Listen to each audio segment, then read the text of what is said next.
Donc, est-ce que Sophie, tu veux nous présenter, créer, raconter un peu ta marque? Je m'appelle Sophie, je suis basée en Suisse, dans un petit village entre Lausanne et Vevey. Et j'ai fondé ma marque Studio Remo en 2022 à la suite de mon master à la aide. Et j'avais très envie de travailler avec la matière de la laine, qui est une matière que j'adore coudre, travailler, mais qui est aussi une ressource locale en Suisse et une industrie qui a disparu. Et donc ça participait aussi de mon envie d'essayer de relancer, travailler avec ce qui était proche de moi et participer à relancer une industrie dont je pense qu'on a besoin. Et puis je crée des pièces et des textiles qui sont doux, qui sont confortables, qui sont très cosy comme ça. C'est un univers assez réconfortant. Très bien, merci. Elisa, Azure World, alors, vous êtes basée à Marseille? Oui, alors je m'appelle Lisa et j'ai la marque Azure avec une amie qui s'appelle aussi Lisa. On est basé à Marseille et on a fondé la marque il y a 5 ans avec l'idée, comme idée centrale et comme technique centrale, la teinture végétale. Ça a été un peu le point de départ de notre projet et autour de ça, on a construit depuis 5 ans un univers assez coloré et où on travaille principalement la soie et la soie plissée. Voilà. Toutes les deux, vous êtes hors un peu des capitales mode. Je ne connais pas où tu habites, mais j'ai l'impression que c'est un petit peu la campagne presque. Oui, c'est vraiment un petit village en ligne. D'accord. Il n'y a pas de boulangerie, il n'y a pas de café. Ah, ok. C'est pas très typique de lancer une marque de mode dans cet environnement. Quelle est ta relation avec l'environnement?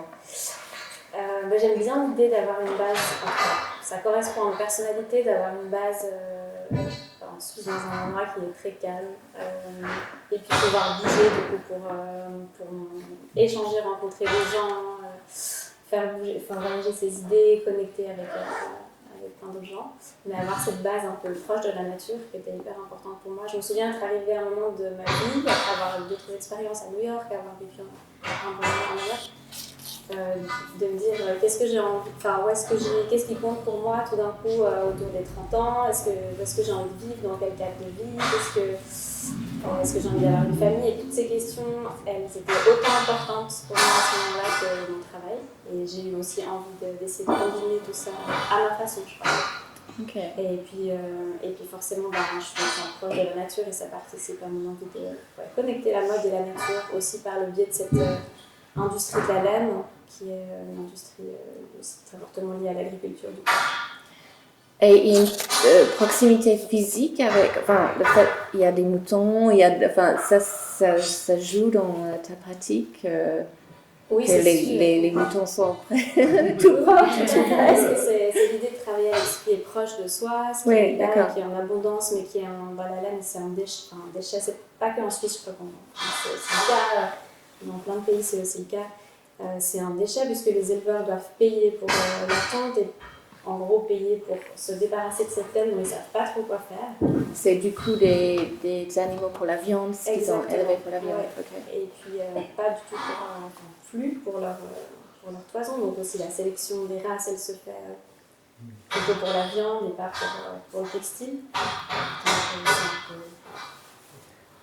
Et toi, Lisa, le choix, le fait de vivre à Marseille, comment ça contribue à votre activité? Le choix à la base, c'était plutôt un choix personnel de cadre de vie, un peu peut-être comme toi, Sophie, mais qui a aussi influencé notre travail parce que c'est aussi un peu par hasard qu'on a rencontré la plisseuse avec qui on travaille, qui est aussi à Marseille. Et l'idée aussi, c'était de se rapprocher de la nature. Et par chance, en fait, aussi, à côté de Marseille, il y a un grand centre de la teinture végétale qui est assez reconnu en France. Et c'est là aussi où on se fournit, par exemple, pour les plantes. Donc, c'est à la base plutôt un choix de vie plutôt personnel, mais qui a aussi après influencé notre travail et notre envie aussi de travailler de façon locale. Est-ce que ça serait possible alors de s'exporter, de se déménager et continuer vos marques? Je pense de façon temporaire, en tout cas moi j'ai assez envie, même si j'ai cette base et que je suis attachée à là où je vis, mais de faire par exemple des programmes de résidence pour renforcer ou apprendre une nouvelle technique, ou juste pour travailler avec des gens, je sais pas, aller 3 mois au Japon, aller 1 an, retourner à New York pendant 1 an ou 2, je sais pas. Mais oui, de cette façon-là, ou sous le biais de collaboration aussi. Et donc je pense que c'est une façon de s'exporter, ouais. D'exporter le projet en tout cas. Je sais pas, Lisa, pour toi. Oui, pour moi, ça pourrait être la même chose. Nous, notre projet, il est quand même très lié au territoire qu'on occupe, parce que c'est lié aussi aux artisans qu'on a rencontrés dans la région. Donc je pense que si on faisait ce projet ailleurs, il aurait presque une esthétique différente, parce que un peu l'esthétique de nos pièces, elle découle en fait de notre environnement et des gens avec qui on travaille. Du coup, est-ce que les réseaux sociaux ou l'Internet jouent un rôle important du coup pour vous connecter avec le restant du monde? Bah oui, clairement. Enfin, en tout cas, nous, c'est beaucoup Instagram quand même qui nous a permis, je pense, de grandir et de nous faire connaître. Et un peu aussi ce que tu disais sur quand on commence un projet comme ça, au début, c'est plutôt les amis qui nous soutiennent et qui partagent. Et puis aussi, pas moi, mais mon associée, elle a fait une école en Suisse, justement, qui est assez... elle vient du monde du graphisme. Donc c'est un peu une reconversion, mais du coup c'est une école qui est quand même assez internationale, donc ce qui fait qu'on a quand même un peu un réseau d'amis qui est assez d'origine, de nationalités différentes, et je pense que on a, même si on est à Marseille, un peu en dehors en tout cas en France, un peu de la bulle, un peu de la mode, on se sent très connecté à un réseau plus international. Donc, Et toi alors, tu rayonnes par le biais de ton site et ton Instagram ou... Ouais, aussi, qui est un peu un réseau, un moyen de partager aussi toutes ces recherches autour de la laine, je pense. Et puis l'image de la marque, les produits, etc. De raconter des histoires autour de la marque. Et aussi par le réseau, on racontait Lisa, réseau ECAL, aide d'étudiants qui ont étudié en Suisse et qui ensuite partent un peu aux 4 coins. Donc toutes les deux, vous avez des pratiques très artisanales, très manuelles. Comment vous conciliez ce travail qui est, je pense, très chronophage avec des réalités commerciales? Comment vous trouvez votre business model? Moi, je le cherche clairement encore. J'ai pas trouvé de solution là. J'ai plutôt trouvé les problèmes. Mais c'est vrai que dès qu'il y a une commande d'une dizaine de pièces en feutre, par exemple, c'est tout d'un coup un peu la catastrophe, quoi. Ça demande énormément de travail, c'est super, mais c'est vraiment un énorme travail physique. Donc, ça amène d'autres envies de trouver des partenaires pour travailler le feutre avec des partenaires qui pourraient le fabriquer, par exemple en Suisse. Parce que typiquement, comment tu travailles? Raconte un peu ton process. Ça part souvent d'envies de pièces combinées à des envies de matière, et puis des tests, des jours où je fais du feutre par exemple, et en fait on utilise la laine pour faire du feutre, on utilise la laine cardée, donc c'est la laine qui est pas sous forme de fil, mais ça ressemble un peu à de la wax comme ça, et puis on fait des couches et autant de couches qu'on veut pour l'épaisseur souhaitée, puis on ajoute de l'eau chaude, du savon, et on essaye d'aplatir cette matière, qu'on compresse aussi, qu'on roule et qu'on compresse, donc vraiment comme si on faisait une pâte à gâteau. Et ça prend vraiment des heures de compresser cette matière. C'est très très artisanal en fait.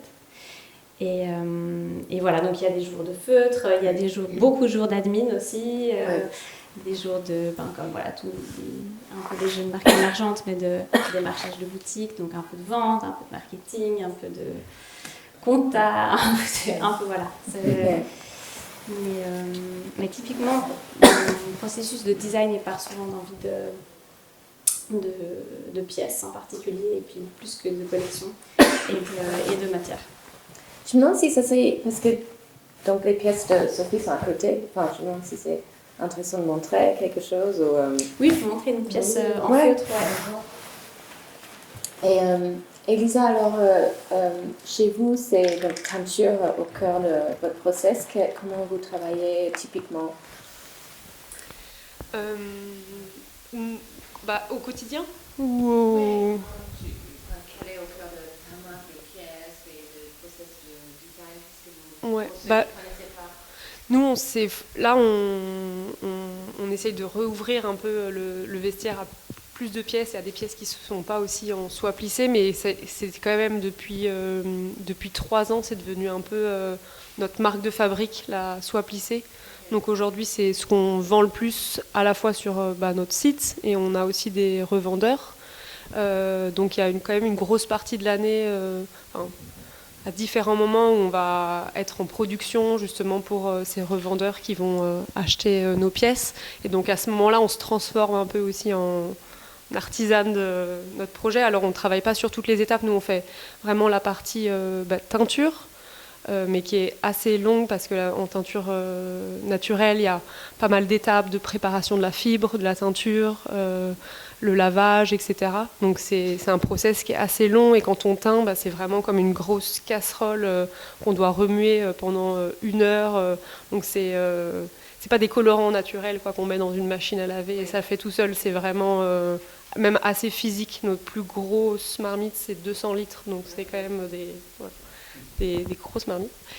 Et du coup, ces moments un peu de production, c'est sûr qu'ils sont assez chronophages et on devient un peu artisane de notre propre projet. Et après, on s'occupe aussi de toute la coupe des pièces. Et ensuite, on travaille avec une couturière qui, elle, est indépendante. Et c'est elle qui vient après coudre les pièces qu'on récupère ensuite et qui sont plissées. C'est la dernière étape, c'est le plissage. Donc une fois que le vêtement est complètement monté et cousu, c'est là que les pièces sont plissées en pièces, on dit. Et les coloris, alors ces teintures, il s'agit de quoi précisément? C'est sous quelle forme? Ça dépend des plantes. Parfois c'est des plantes entières et parfois c'est des plantes broyées ou parfois c'est ce qu'on appelle des extraits. Donc ça a déjà été comme transformé en une poudre assez fine qui vient complètement se dissoudre dans l'eau. En fonction des plantes, ça va être différentes préparations aussi. On travaille beaucoup avec la garance qu'on achète dans le Luberon, donc à 1 heure de Marseille. Et là, pour le coup, c'est des racines qui sont broyées grossièrement, mais qu'on doit vraiment, broyer et filtrer pour vraiment en extraire dans toutes les molécules tinctoriales et vraiment avoir des rouges, c'est pour le rouge la garance, et avoir des rouges vraiment profonds. Donc là, c'est vraiment des étapes qui sont assez longues aussi pour extraire vraiment la couleur de la plante. Est-ce que, j'imagine, avec la teinture végétale, peut-être il y a des surprises ou c'est peut-être pas forcément un résultat toujours prévisible? Ouais, on essaye quand même que le résultat, parce que comme on fait de la revente, on présente quand même des collections qu'on essaye ensuite il faut quand même reproduire les couleurs, donc on a des recettes et on arrive quand même assez précisément à reproduire nos couleurs. Après, c'est sûr qu'il y a toujours un peu des surprises, il y a des données qu'on ne prend pas en compte un peu volontairement, mais par exemple le pH de l'eau ou la température exacte à laquelle on va mettre le tissu. Il y a toujours des petits paramètres qui vont un peu faire varier quand même, qui peuvent faire varier la couleur. Et après, ça dépend aussi d'une année à l'autre. Par exemple, quand on va racheter des plantes, ça peut être différent parce que c'est des plantes qui ont poussé. C'est jamais les mêmes plantes. C'est aussi ce que tu disais un peu lié à l'agriculture. Nous, c'est pareil, c'est très lié aussi à l'agriculture. Il y a des années où il y a peut-être moins de récoltes d'indigo, ou des meilleures années comme pour les légumes. Et ça peut faire changer les couleurs aussi.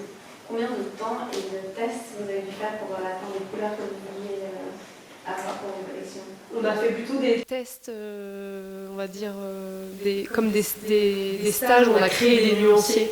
En fait, c'est ces nuanciers-là qui deviennent un peu notre point de départ après pour nos futures collections. Et donc, on a fait peut-être, je sais pas, peut-être 2 semaines intensives à créer des nuanciers. Et ensuite, quand on cherche une couleur en particulier, on vient un peu se replonger dans nos nuanciers et on reteste avec la matière finale. Et c'est aussi un peu comme la peinture, on peut aussi mélanger des planches, une qui fait le rouge, une qui fait le jaune et faire des oranges. Mais si on cherche un orange, on vient juste un peu tester à des dosages différents jusqu'à temps qu'on trouve la bonne couleur. C'est un peu comme de la peinture. En écrivant un peu les recettes. Oui, on a un cahier de recettes, on met 30%. C'est vraiment un peu de la cuisine aussi. Sophie, peut-être tu nous parles de cette pièce? Je peux montrer, c'est un gilet en feutre, et un peu de façon, la question que je te posais, c'est vrai que les premières pièces en feutre, c'était des pièces très très épaisses. Tes premières pièces? Oui, exactement, parce que je m'achète aussi une machine, que je teste des façons de faire du feutre qui soit un petit peu plus fin, plus souple. Là, c'est encore des restes aussi de laine mérinos que j'avais, qui était déjà teinte, et je trouve de façon pas naturelle, mais c'est aussi une envie que j'ai pour la suite de travailler plutôt avec quelqu'un qui fasse des teintures naturelles pour les pièces. Donc c'est un mélange de laine que j'avais récupéré la laine blanche, c'est une laine que j'avais récupérée directement auprès d'un paysan. J'avais fait ce trajet d'essayer de voir un peu toute la chaîne de transformation de la laine, donc la trier moi. Ensuite l'amener en filature et puis la faire nettoyer, garder justement la peigne, on aligne les fibres pour qu'elles aillent toutes dans le même sens et puis ensuite la travailler en feutre à l'atelier. Donc c'est sous forme de plaques de feutre en fait, puis ensuite je découpe les pièces et c'est assemblé par un atelier de production au Tessin en Suisse. Okay. Mais voilà, puis les chutes du coup je suis aussi en train de les réutiliser et puis de créer des sortes de... J'aimerais bien créer des pièces dans l'univers de la maison, donc des plaids avec ces chutes de feutres de différentes couleurs, avec des sortes de plaids patchwork un peu. Donc ça c'est en cours de développement. Donc quand vous racontez un peu vos process, j'ai l'impression c'est peut-être des choses traditionnelles ou vous avez quel rapport à la tradition, par exemple? Je pense que je suis attachée à l'idée de savoir-faire et puis de transmission de savoir-faire pour pas qu'il se perde aussi, pour que certaines industries puissent revivre dans certains territoires. Et c'est plutôt, je suis plutôt attachée à l'idée de savoir-faire, je pense, de régionalité. Oui. Est-ce que, parce que parfois ça peut être intéressant qu'on peut utiliser des techniques anciennes, mais en fait, est-ce que des gens ont vraiment travaillé comme ça par le passé? Je ne suis pas sûre que... Non, certainement peut-être pas pour des objets de mode qui finissent sur Instagram ou qu'on aimerait avoir en boutique dans différentes villes. Donc c'est vrai, c'est essayer de les emmener aussi dans un univers plus contemporain. De connecter un peu ce qui est tradition, savoir-faire et puis mode. Ouais. Et toi, Lisa, la tradition, c'est quelque chose qui fait partie de votre... Ouais, je pense un petit peu comme toi, Sophie, c'est quand même aussi... pour nous, ça a été aussi un peu le point de départ du projet, c'était comment on peut remettre en avant des savoir-faire un peu anciens ou traditionnels qui sont peut-être voués à disparaître et comment les remettre en lumière mais les transposer dans un environnement, dans quelque chose de plus contemporain et c'est aussi un peu ça le challenge je pense et c'est vraiment un point commun je pense qu'on a avec Sophie, c'est comment on détourne un peu des techniques qui peuvent aussi qu'on peut connaître mais dans des esthétiques parfois peu modernes et comment essayer de venir les twister et de les emmener ailleurs en fait, dans un autre univers et donner aussi un autre regard sur ces sites. Ouais, typiquement la laine bouillie. Ça, c'est la laine bouillie et puis une réputation de trucs très crafty.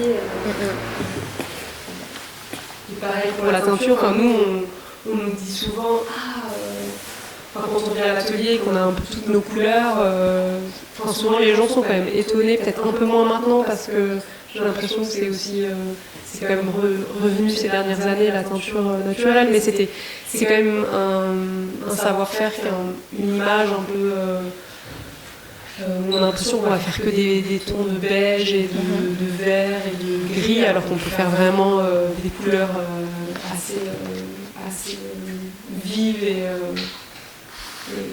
très, très lumineuses, quoi. Et ces process, est-ce qu'ils ont des coûts, j'imagine que ça prend beaucoup de temps. Est-ce que du coup les pièces, vous arrivez à avoir des prix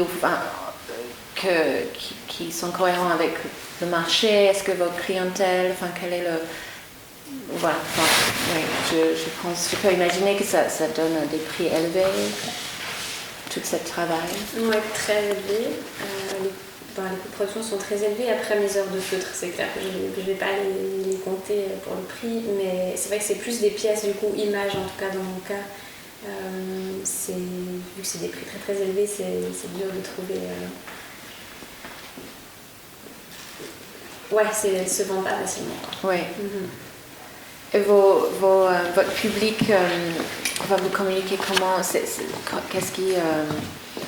ces valeurs, c'est surtout ça qui vous amène votre public, ou c'est les pièces eux-mêmes? Comment vous communiquez sur la marque?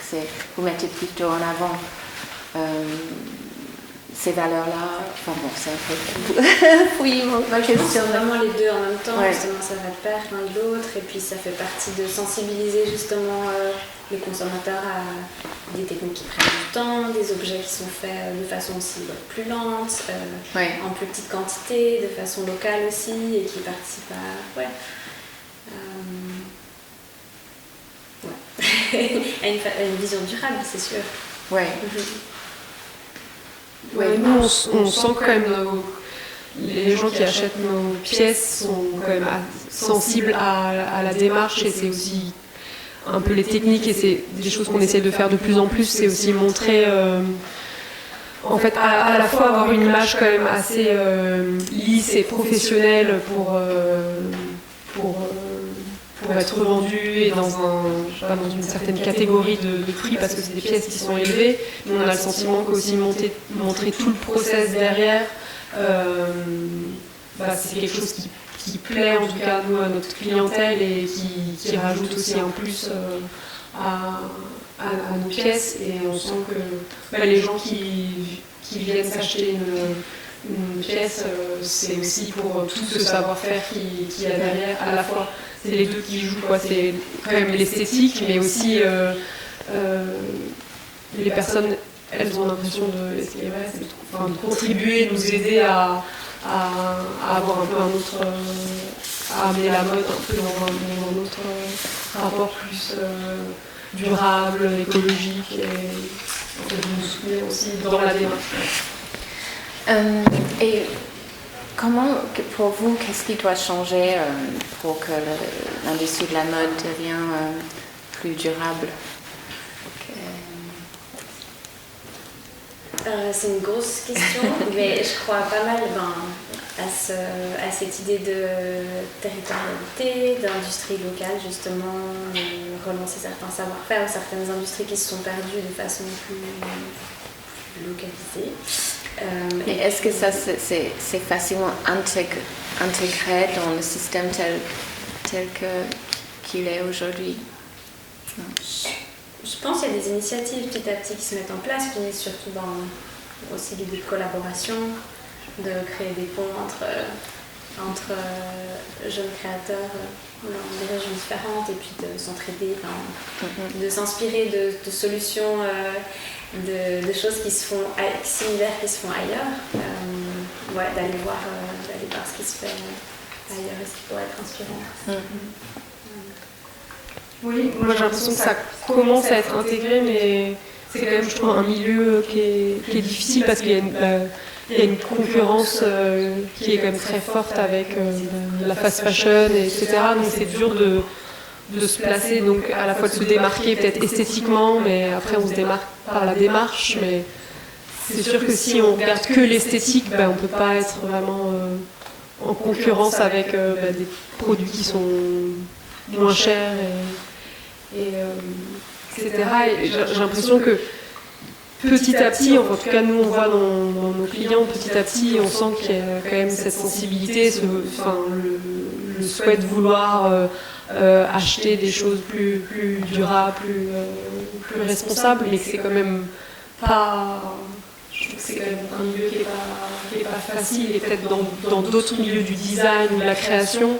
Je pense à la céramique parce que j'ai pas mal d'amis céramistes autour de moi. J'ai l'impression que c'est peut-être plus facile de justifier des prix élevés sur des objets, mais que le vêtement il a un autre statut dans la tête des gens et que c'est plus compliqué d'expliquer pourquoi ça peut coûter cher de faire des vêtements. Une partie pédagogique aussi dans votre pratique pour expliquer, éduquer, changer les mentalités. Est-ce que vous ressentez ça, Lisa? Oui, nous en tout cas on essaie de le faire, et c'est aussi ce pourquoi on a fait ce projet-là. C'est aussi, à la base nous on vient pas du milieu de la mode vraiment, et c'est pas non plus ça qui nous intéresse, mais faire du vêtement c'est venu plus avec l'envie de faire de la peinture. Et du coup, nous, vraiment le cœur du projet, c'est essayer de mettre en avant des savoir-faire, travailler de façon locale. Donc on ne ferait pas non plus ça différemment. Donc c'était vraiment un peu le cœur du projet de valoriser tous ces savoir-faire, même si ça coûte cher, mais c'est aussi une partie de sensibilisation aussi. Et on essaye aussi de le faire à travers, parfois, donner des workshops ou des choses comme ça. Donc, moi, je sens aussi quand même que la génération peut-être après la nôtre, elle est aussi beaucoup plus sensible, en tout cas, que si moi je me remets à cet âge-là, il n'y avait pas du tout autant d'initiatives. J'ai pas l'impression que c'était vraiment des questions qui étaient abordées, en tout cas, moi, dans mon école, par exemple. Alors que là, pareil aussi, dans les écoles en Suisse, en tout cas, la aide, c'est tout le monde travaille l'upcycling, au cœur des préoccupations. Et c'est vrai que pour rebondir sur l'idée du workshop, je pense que c'est une bonne façon de transmettre le message. Je peux aussi animer quelquefois des ateliers de feutre, et il y a un vrai engouement pour essayer de faire soi-même les choses, voir le temps que ça prend. Et ouais, ça intéresse les gens, comme de connaître le process, comme vous le montrez bien sur votre Instagram. Je trouve ça passionnant de découvrir les techniques, comment les gens font les choses. Et je pense que ça sensibilise pas mal. On arrive à la fin. Est-ce qu'il y a des questions dans le public? Question, quelle est la partie de votre vie d'entrepreneuse que vous aimez le plus? Parce que je trouve que souvent on commence quelque chose pour une raison et en fait on s'en éloigne trop dans le quotidien parce qu'on est rattrapé ce que tu mentionnais, la compta, poster sur les réseaux sociaux, etc. Donc est-ce que vous arrivez, quelle est la partie de votre quotidien qui vous fait vibrer, quoi? Moi c'est un peu de tout. J'aime faire un petit peu de tout à petite dose, je dirais, échanger assez souvent, mais j'aime bien avoir toutes ces casquettes justement. Il y a des jours où j'adore faire ma newsletter, il y a des jours où j'adore me lever et savoir que je dois faire 6 heures de feutre, ou du patronage, de la recherche aussi, j'adore le design, c'est à chaque fois toutes ces casquettes à la fois qui me plaisent, et puis le fait que ça change souvent, le fait que les jours où je vais rencontrer quelqu'un pour faire une filature par exemple, et discuter avec des gens autour de la laine aussi. Donc c'est le fait d'avoir un peu toutes ces casquettes qui me plaisent autant.